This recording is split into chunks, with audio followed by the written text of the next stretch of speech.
할렐루야, 반갑습니다. 자, 여러분, 지난주에 우리는 예수 이름으로만 구원을 얻을 수 있는 말씀을 들었습니다. 자, 오늘 읽은 본문을 가지고 저는 신앙이냐 신념이냐라는 제목으로 은혜를 한번 나누기를 바랍니다. 여러분, 혹시 그 16세기 경에 이탈리아에 있던 과학자, 천문학자 갈릴레오 갈릴레이 학교 다니실 때 한 번쯤은 들어보셨을 거예요. 이 갈릴레오라는 사람이 천문학자였는데, 이 사람이 왜 유명하냐면 이 16세기 당시는 중세 시대로 로마 교황청 중심으로 이 전 세계가 어떻게 보면 그 카톨릭의 그런 어떤 사상과 종교를 받아들이게끔 돼 있습니다. 그래서 이 카톨릭에서나 이 당시에는 뭘 믿었냐면 이 천동설은 뭐냐면 우리가 살아가는 곳이 지구잖아요. 지구를 중심으로 해와 달과 별들이 움직인다고 믿었어요. 천동설을 믿고 있었는데, 이 갈릴레오가 천문학자잖아요. 별을 자꾸 연구하다 보니까 지구를 중심으로 해와 달이 움직이는 줄 알았는데 그게 아니라 지구가 돌고 있다는 걸 알게 된 거예요. 근데 그 당시에 흔히 코페르니쿠스라는 사람이 이 지동설을 주장했어요. 지동설은 뭐냐? 지구가 돈다. 천동설은 뭐냐? 우주가 지구를 중심으로 돈다. 그래서 과거에는 이 과학이 많이 발달되지 않았기 때문에 지구가 돈다는 건 생각을 할 수가 없어요. 왜? 지구가 돌면 우리도 뺑뺑뺑 돌아야 되는데 우리는 어지럽지 않잖아요. 지구가 도는 걸 모르잖아요. 그러니까 그냥 과학이 발달하지 않던 시대에는 지구는 가만히 있는데 지구를 중심으로 해와 달이 움직여서 아침이 오고 저녁이 오나 보다. 그래서 천동설을 믿었었어요. 근데 코페르니쿠스라는 사람이 아니다, 지구가 돈다라는 얘기를 하고 있었는데 받아들여지지 않고 있었고, 그 당시에는 로마 카톨릭이 믿어라 하는 것만 믿어야 돼요. 그러니까 이게 천동설을 주장하고 있는 로마 카톨릭에 반해서 이 갈릴레이라는 사람이 연구를 해보니까 지구가 돈다. 그 당시 코페르니쿠스가 말한 지동설이 맞다는 생각이 드는 거예요. 그러니까 이게 보통 일은 아니죠. 자, 그러면 우리가 이제 양심이 있기 때문에 어떻게 될까요? 이 갈릴레이라는 사람이 다 천동설을 믿고 있을 때 다 지구가 움직이는 게 아니라 해와 달이 움직이고 있고 지구는 그대로 있다고 믿고 있을 때 갈릴레오가 사람들에게 뭔 얘기를 하느냐? 아니야, 내가 연구해보니까 해와 달은 그대로 있고 해는 그대로 있고 우리 지구가 돌고 있다. 그러니까 사람들이 아이고, 저 사람 맨날 별 연구하더니 미쳤구나. 그래서 이 갈릴레오가 소문이 났어요. 뭘로 소문났을까요? 그 당시 사람들이 믿고 있는 걸 뒤집어 놓은 거죠. 다 천동설을 얘기할 때 지구가 돈다, 지동설을 얘기하니까 이게 이제 문제가 됐어요. 그래서 이 사람들의 정서를 어지럽히고 사람들의 사상을 바꾸는 아주 이단적인 사람이다. 아니, 지동설을 얘기하는데 로마 교황청에서는 이단이다라고 얘기했어요. 그래서 이 갈릴레오가 주장하는 지동설에 대해서 이단으로 정죄하기 위해서 회의가 열렸어요. 이때는 갈릴레오가 끌려가지 않았는데 자기들끼리 의논을 해서 뭐라고 결론을 내렸느냐? 갈릴레오한테 다시는 지동설을 얘기하지 말아라는 약속을 받았어요. 그래서 갈릴레오가 그거 말하지 말지 이러면서 그냥 알았다 그랬어요. 그런데도 이 갈릴레오가 연구하니까 지구가 도는 게 맞거든요. 그러니까 또 얘기를 하는 거죠. 그래, 할 수 없이 로마 교황청에서 아니, 우리가 그렇게까지 얘기하지 마라 그랬는데 또 얘기를 했네? 그러고는 이번에는 이제 불러다가 신문을 하고 재판석에 세웠어요. 그러고는 판사봉을 딱딱딱 두드리겠죠. 갈릴레오는 앞으로 다시는 지구가 돈다는 얘기하지 말아라. 그리고 협박을 하고 거기서 약속을 받아냈어요. 갈릴레오가 살아야 되니까 웃으면서 예, 알았습니다. 지구는 돌지 않습니다. 그렇게 얘기를 했겠죠. 그러고는 돌아오면서 뭐라고 했느냐? 웃으면서 그래도 지구는 돌아간다 이랬던 얘기가 있대요. 이건 뭘까요, 여러분? 이건 갈릴레오라는 사람이 믿던 믿지 않던, 그 당시 로마 교황청이 믿던 믿지 않던 간에 자연과학적인 사실이에요. 이 만물에 일어나는, 그냥 이거는 우리 인간이 어떻게 해서 되는 게 아닌 그냥 사실이에요. 예를 들면 지금 여름인데 여름이 더워서 어떤 사람이 난 여름이 너무 싫어, 그래서 여름이 안 왔으면 좋겠어. 그리고는 봄에 뭐라고 하느냐, 여름은 오지 마라, 여름은 안 올 거야, 여름이 안 올 줄 믿습니다. 그런다고 여름이 안 오나요? 봄이 지나면 여름이 오듯이, 이건 누가 믿던 믿지 않던 간에 봄 지나면 여름이 오고 여름 지나면 가을이 오듯이, 이건 갈릴레오가 지구가 돈다고 해도 지구는 도는 거고, 갈릴레오가 지구가 돌지 않는다 해도 지구는 돌듯이 자연과학적인 사실이 있어요. 이건 우리 인간이 믿던 믿지 않던 우리의 믿음하고 상관없이 돌아가는 거예요. 자, 이런 자연과학적인 이 사실, 지식이죠. 이 지식을 알아서 뭐 지동설을 얘기할 수도 있고 몰라서 천동설을 얘기할 수 있지만, 어쨌든 이걸 시간이 지나면 연구하면 드러나는 거예요. 지금도 이 땅에 많은 것들을 우리가 모르는 게 많죠. 지식이 아직 부족해서. 자, 두 번째, 이게 이제 자연과학적인 사실이에요. 이건 누가 목숨 걸고 지키지 않아도 돼요. 목숨 걸고 지키지 않아도 봄 지나면 여름 오고 여름 지나면 가을이 옵니다. 근데 이 땅에는 간혹 목숨 걸고 지켜야 될 것들이 있어요. 예를 들면 우리나라가 일제 치하에 있을 때 3.1 운동했죠. 왜 그럴까요? 우리나라에 자유가 있어야 된다. 자유에 대한 신념이 있는 사람들이 가정도 뒤로하고 자기 학업도 뒤로하고 자기 직업도 뒤로하고 심지어 목숨까지 바쳐서 3.1 운동을 했잖아요. 일본군은 총칼 들고 오는데 우리나라 그 3.1 운동 그 대표들은 아무 무기 들지 않고 그냥 몸으로 나갔잖아요. 무혈 폭동을 일으켰잖아요. 그래서 어쨌든 이 나라가 이 자유가 지켜졌어요. 이런 거는 흔히 우리가 이런 얘기를 해요. 신념. 근데 이거는 보통 사회과학적인 신념이에요. 우리나라 그 조상들이 일제 치하에 있으면서 자유를 잃었을 때, 야, 자유 없이는 못 살겠다. 우리 후손들에게 이 자유를 물려주지 못할 바에는 우리가 죽는 게 낫겠다. 그러고는 자유의 목숨 건 선조들이 있었기 때문에 우리가 지금 자유를 누리거든요. 이건 자연과학적 사실처럼 가만히 있다고 지켜지는 게 아니에요. 이 좋은 가치이기 때문에 나는 이걸 위해서 내 목숨을 바치겠다고 하는 그런 신념들이 있어요. 이건 사회과학적인 신념들이에요. 공산주의에 목숨 거는 사람들도 자기가 그게 옳다고 믿고 자기의 목숨을 바쳐서 지켜내요. 근데 만약 공산주의의 목숨 다해서 지켜내는 사람이 없으면 이 땅에 공산주의는 없어지겠죠. 그러니까 이것처럼 인간이 지켜내지 않으면 없어지는 것들이 있어요. 그건 신념이라고 해요. 자, 근데 제가 왜 이 거창하게 뭐 지동설 얘기하고 뭐 저기 신념 얘기할까요? 우리가 신앙생활을 하다 보면 외부에서 우리 기독교인들을 볼 때 우리가 믿는 하나님에 대한 믿음을 신앙으로 보지 않고 신념으로 보는 사람들이 있어요. 아, 저 사람은 참 의지가 강해서 한번 믿으면 끝까지 믿는다. 저 사람은 자기 신념대로 살아간다. 신념이 있으니까 한번 택한 기독교 끝까지 믿나 보다. 보통 대부분의 사람들은 우리 기독교를 끝까지 믿고 신앙 좋은 사람들을, 불신자들은 신념이 좋다고 봅니다. 그리고 실제로 교회 안에도 신념적으로 하나님을 믿는 사람이 있어요. 그런 사람들은 이제 어떻게 믿냐?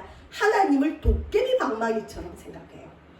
하나님 성경에 분명히 무슨 병이든 고쳐준다 그랬고 무슨 기도든 들어준다 했으니까 내 병도 고쳐주시고 내 남편 병도 고쳐주시고 성경에 약속된 거 나한테 다 이루어주세요 하고 아무리 기도해도 아무리 믿습니다 해도 그게 다 돼요? 안 돼요?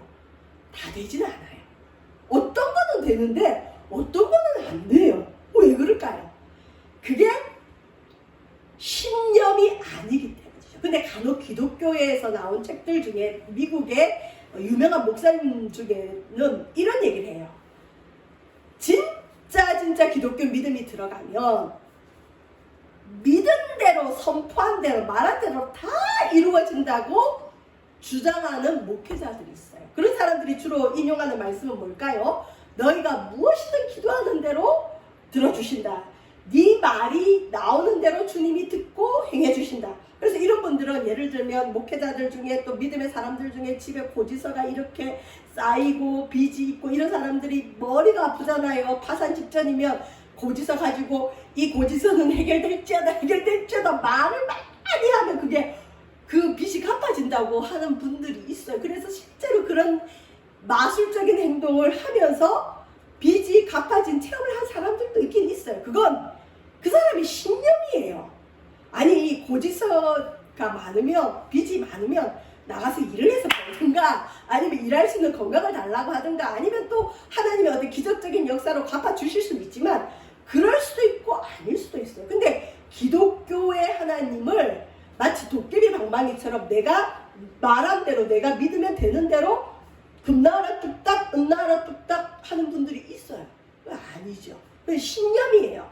그러니까 근데 신념적으로 하나님께 다가가는 분이 있어요. 근데 우리는 신념이 아니고 신앙이에요. 신앙은 뭐냐면 자 자연과학적인 사실은 이 땅에 그 진리라는 게 있어요.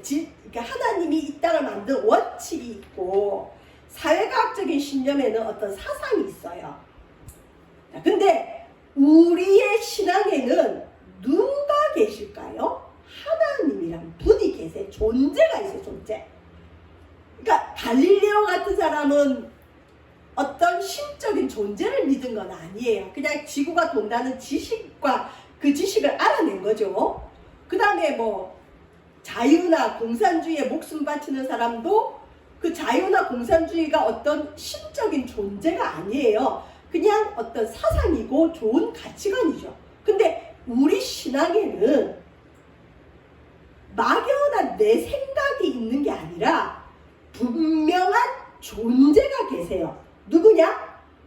성부 하나님, 성자 예수님, 성령 하나님, 삼위일체 하나님이 계세요. 그리고 그 성부 하나님이 우리의 아버지가 되시고 우리는 자녀가 되었고 하나님과 나는 부모 자녀간이 돼서 인격적인 관계가 되는 거죠. 인격적인. 인격적이란 건 뭐예요? 내가 물으면 답을 해주시고 내가 뭘 원해도 그게 나에게 유익한지 아닌지 판단을 해서 나에게 유익하도록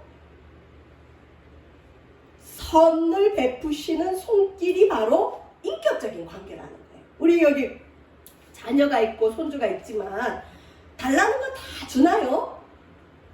비록 자녀나 이 손주들이 뭘 달라고 하지만 주고 싶지만 판단해봐서 저 아이에게 유익한 걸 그때 주죠. 그리고 지금 못 주는 건 제가 저걸 갖고 싶어 하구나 기억했다가 나중에 그 아이가 그걸 받았을 때 유익할 때 준비했다 주죠.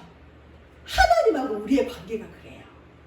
내 신념으로 하나님께 뭔가 주장하는 게 아니라 진짜 나를 사랑하시고 나의 모든 걸 아시고 나에게 유익하게 하시는 그 하나님에 대한 인격적인 고백을 하는 것이 바로 신앙이에요. 그래서 신앙에는 나는 원하지만 하나님이 볼 때는 그게 너한테 별로 유익이 안 돼 하는 건 안 주실 수도 있어요. 나는 너무 이게 맞다고 생각하지만 하나님은 내 인생, 우리 교회, 우리 가정을 향한, 우리 자녀를 향한 계획이 다르기 때문에 다른 계획을 또 갖고 있을 수 있어요. 그러면 이제 거기서 갈등도 일어나고 문제가 일어나요. 그건 내 신념대로 안 돼요. 내 신앙대로 안 돼요. 그래서 우리의 선포, 우리의 믿음에는 뭐가 먼저 기반이 돼야 될까요? 우리 인생을 향한, 우리 교회를 향한, 우리 가정, 우리 자녀를 향한 하나님의 마음을 알아가는 게 먼저 필요해요. 그럼 먼저 물어야 돼요. 하나님, 우리 자녀를 향한 계획은 무엇입니까? 우리 남편을 향한 계획은 무엇입니까? 우리 가정과 저와 우리 자손들과 우리 사업장을 향한 주의 계획이 무엇입니까? 물으면 주님이 생각을 통해서 마음의 소원을 통해서 이끌어가세요. 누구야 이렇게 말하면서 올 때도 있지만 극히 드물고 성경에는 마음의 소원을 두고 행하게 하신다. 여러분 마음의 소원들이 대부분 여러분이 깨어있고 믿음이 있고 하나님을 인정한다면 그게 바로 하나님의 인도인 경우가 많아요. 신앙이죠. 신앙은 그렇기 때문에 내 것만 주장한다고 되는 게 아니라 아버지의 마음도 알아야 되고 또 그것에 대한 나의 믿음의 고백도 있어야 역사가 일어납니다. 그래서 저와 여러분이 고백하는 이 믿음은 신앙이에요. 신념은 아닙니다. 자, 근데 오늘 여기 보면 베드로의 신앙, 요한의 신앙, 그 당시 사도들의 신앙이 나오는데 이 사람들의 신앙이 어떤 신앙이었느냐?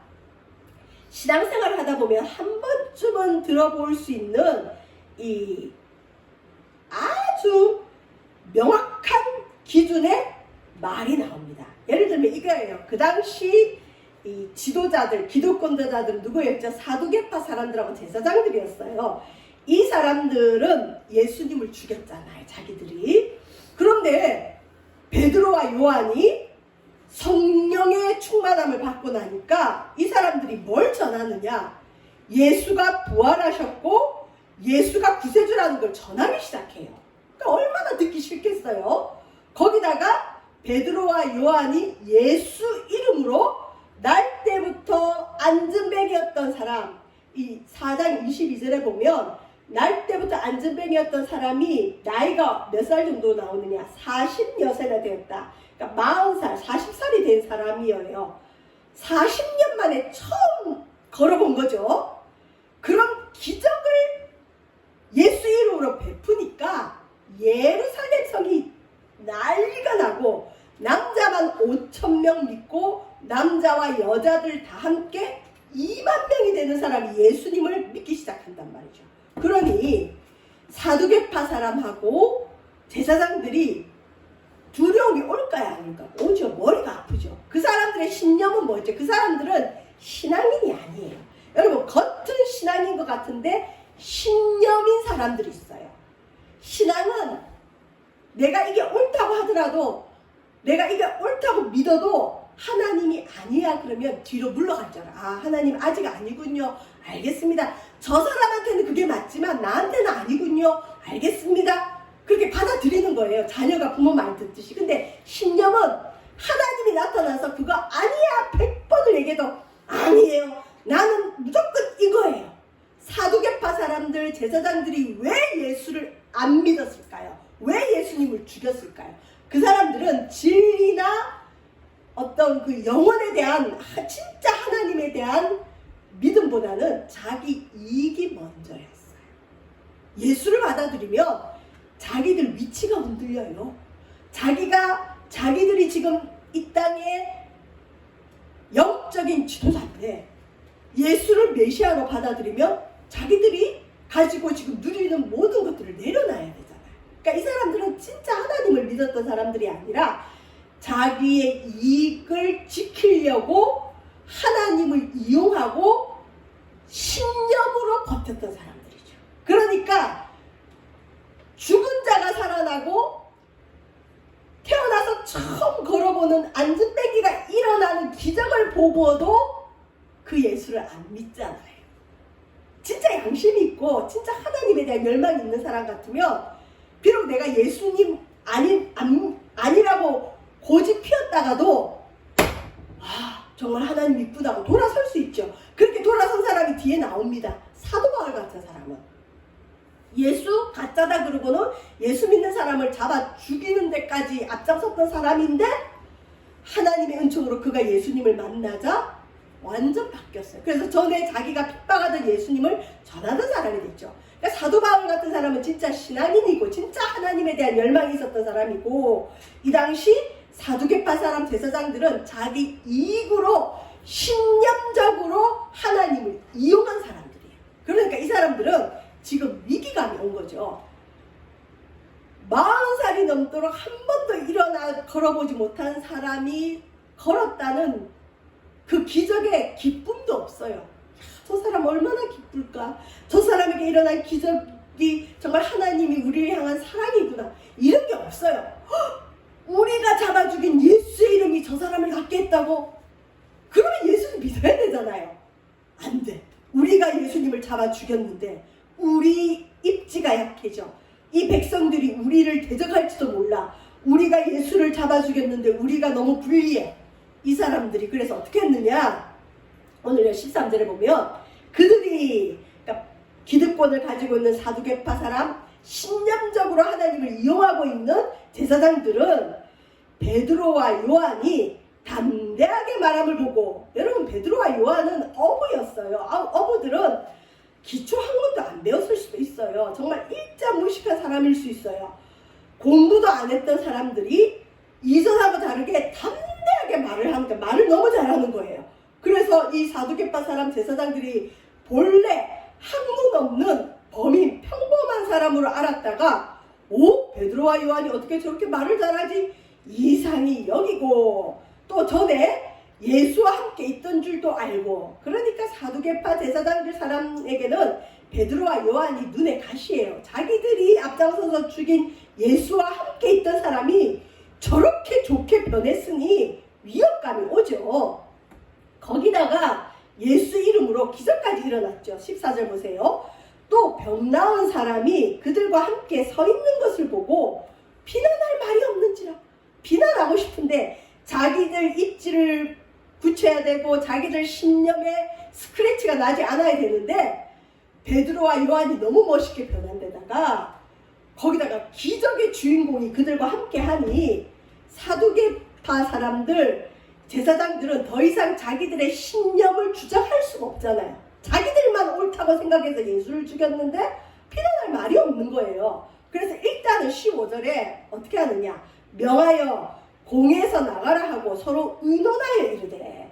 그러니까 갈릴레오 당시에 로마 교황청 사람들이 저 갈릴레오가 자꾸 지동소를 얘기하는데 저거 어떻게 해야 되냐, 머리가 아프다 의논했듯이 이 사두개파 제사장들도 예수 이름 전하는 사도들하고 그 사람들을 처음에 불러다가 신문하다가 일단 쫓아내고 자기들끼리 의논을 하는 거예요. 자기들 신념이 흔들리는 입지가 되는 거예요 지금. 자 16절 보세요. 이 사람들을 어떻게 할까? 그들로 말미암아 유명한 표적이 나타난 것이 예루살렘에 사는 모든 사람에게 알려졌으니 우리도 부인할 수 없는지라. 사두개파 사람들은, 제사장들은 신념적으로 하나님을 믿었죠. 이건 자기들이 목숨 걸고 지키지 않으면 자기들이 위협감이 와요. 자기들의 말이 틀렸다는 결과가 되고 자기들의 밥그릇이 없어져요. 자기들의 영적인 입지도 없어져요. 그러니까 이 사람들은 신념적으로 하나님을 믿었기 때문에 하나님을 위해서 일하는 게 아니라 자기를 위해서 이 신념을 끝까지 주장하는 거예요. 자기들이 옳다고 주장하고 싶은데 지금 자기들이 옳다는 걸 반하여 예수 이름으로 너무 많은 일들이 일어나는 거죠. 이때 이 사람들이 할 수 있는 일이 뭐냐? 17절에 보면 이것이 민간에 더 퍼지지 못하게, 더 이상 이게 더 퍼지지 못하게 그들을 위협하자. 그리고 이후에는 예수 이름으로 아무에게도 말하지 말게 하자 하고, 그러니까 예수 이름 못 전하게 우리가 저 사람들 협박하자. 그럴 수 있는 공권력이 이 사두개파 제사장들에게 있었어요. 그러니까 진짜 하나님을 믿었던 사람들이 아니라 자기 입지, 자기 이익밖에 없는 사람이니까 협박을 해서라도 예수 이름 못 전하게 하려고 이제 협박하려고 이들을 부릅니다. 18절에 그들을 불러 경고하여, 뭘 경고하느냐? 도무지 예수의 이름으로 말하지도 말고 가르치지도 말라. 예수 이름 전하지 말라는 거죠.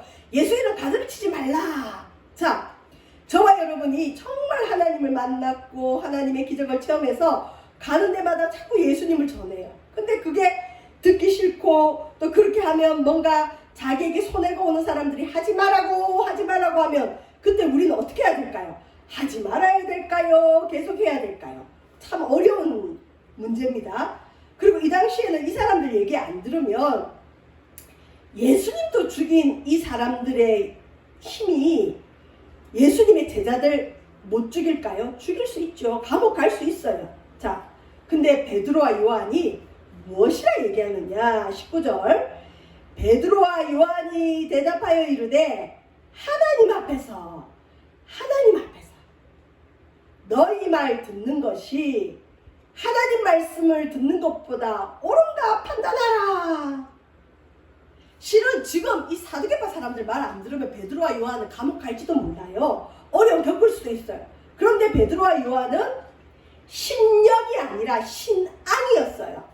이 사람들의 믿음이 신앙이라는 근거가 어디 있을까요? 이 사람들은 하나님 앞에서, 나는 하나님 앞에 살아간다.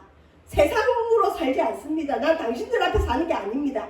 내가 하나님 앞에서 당신들 말 듣는 것이 하나님 말씀 듣는 것보다 더 옳은가 판단하시오. 그러면서 20절, 우리는 보고 들은 것을 말하지 아니할 수 없다. 여러분, 보고 들은 것을 말하는 사람들이 누굴까요? 증인. 그래서 사도들을 증인이라 그래요. 내 증인이 되리라.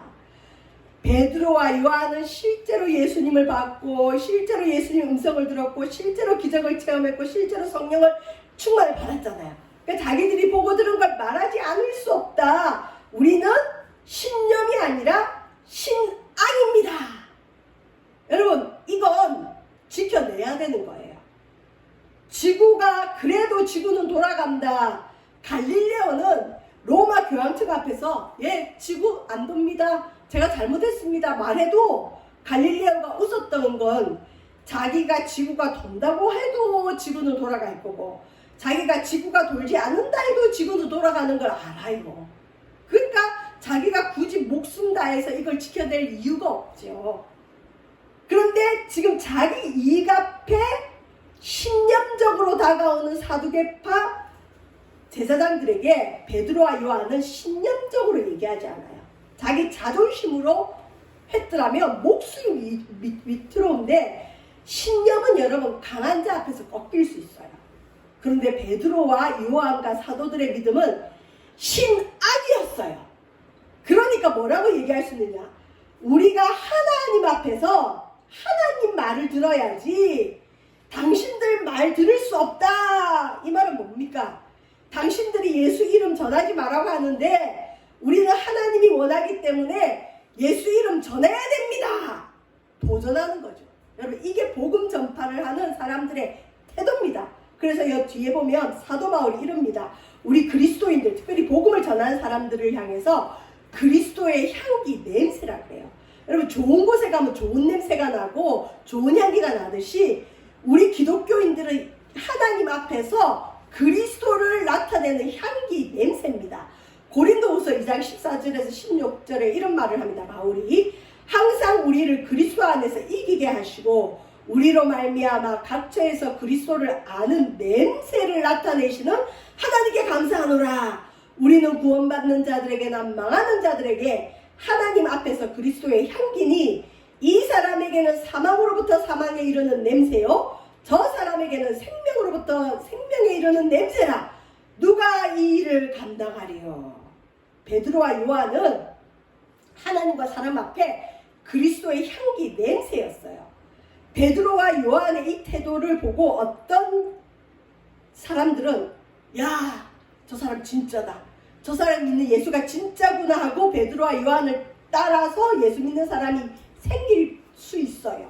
근데 또 한편의 사람은 굳이 저렇게까지 해야 될까? 저 사람 때문에 우리 예수 믿는 사람이 다 같이 욕을 먹잖아. 베드로와 요한이 좀 타협을 하면 우리가 예수 믿는 게 쉬워질 텐데 저렇게까지 해서 감옥에 가고 그 다음에 채찍에 맞고 욕을 먹으면 우리도 예수님 믿는 게 어려워지지 않느냐, 이러면서 이걸 반대하는 사람도 일어날 거예요. 그렇기 때문에 어떤 사람은 베드로와 요한을 보고 그리스도의 냄새를 맡고 더 믿음이 좋아지는 사람이 있는가 하면 어떤 사람은 아유, 저런 예수 나는 못 믿겠어, 안 믿을래, 실족하고 주님을 안 믿는 사람이 있어요. 그래서 누가 이걸 감당하겠느냐? 여러분, 복음은 전해야 됩니다. 내가 복음에 확신이 있다면 복음은 반드시 전해야 되고, 복음 전하는 걸 막으면 안 됩니다. 그건 하나님을 막는 거기 때문에, 하나님과 싸우는 거기 때문에, 하나님과 싸워서 이길 자는 없어요. 내가 다쳐요. 그래서 복음 전하는 건 막으면 절대 안 됩니다. 자, 베드로와 요한이 이렇게 할 수 있는 건 자기들이 보고 들은 게 있다는 거죠. 이제 사두개파 사람하고 이 사람들이 더 이상 이 사람들을 어떻게 하지 못하니까 나중에 감옥에 가두죠. 자, 그런데 여기서 이제 한 가지 조심해야 될 게, 그러면 우리가 복음을 전하다가 생기는 모든 것들이 하나님이 시켜서 그랬다고 말하면 될까요? 초대교회도 이것 때문에 문제가 생겨요. 요즘도 자기가 잘못해놓고 믿음이 좋아 보이는 사람들이 흔히 이러죠. 하나님이 시켜서 그랬대요. 그러면 진짜 하나님이 시켜서 한 거는 하나님이 책임져 주지만 아닌 것들도 있거든요. 그래서 하나님을 이용하는 사람들이 있었기 때문에 베드로 사도가 여기서는 말로 이렇게 우리는 하나님 앞에 하나님 말을 듣지 인간 말 듣지 않습니다 이렇게 했지만 그것에 대한 부작용들이 막 일어나니까 신약성경 뒤쪽에 보면 베드로서가 있어요. 베드로전서 4장 15절에 무슨 말을 하느냐, 너희 중에 믿음의 사람들 중에 누구든지 살인이나 도둑질이나 악행이나 남의 일을 간섭하는 자로 고난을 받지 말려니와 만일 그리스도인으로 고난을 받으면 부끄러워하지 말고 도리어 그 이름으로 하나님께 영광을 돌리라. 자기가 잘못한 것 같고 하나님이 그랬다 그렇게 하지 말고 만약에 당신이 예수님 때문에 고난 받는다면 그건 부끄러워하지 말고 오히려 하나님께 영광을 돌리지만 잘 판단해서 내가 잘못한 부분을 하나님이 그랬다 이렇게 하지 마라. 이런 단도리를 하고 있습니다. 저와 여러분, 우리는 신념으로 주님께 나아갑니까? 신앙으로 나아갑니까? 신앙은 분명한 존재가 계십니다. 하나님과 인격적인 관계에서 우리의 목숨까지 내놓을 수 있고 하나님 앞에 살아가는 믿음이 진짜 믿음입니다. 베드로는 진짜 믿음이었기 때문에 우리가 하나님 앞에서 지금 정치적으로 우리를 죽일 수 있는 당신들의 힘보다 나는 하나님을 더 두려워하기 때문에 당신들이 아무리 위협해도 나는 하나님을 전합니다. 예수님을 전합니다. 나는 하나님 말만 믿습니다. 하나님 말만 듣습니다. 이게 신앙입니다. 저와 여러분, 신념이 아니라 신앙으로 나아가기를 주의 이름으로 축원드립니다. 기도합니다.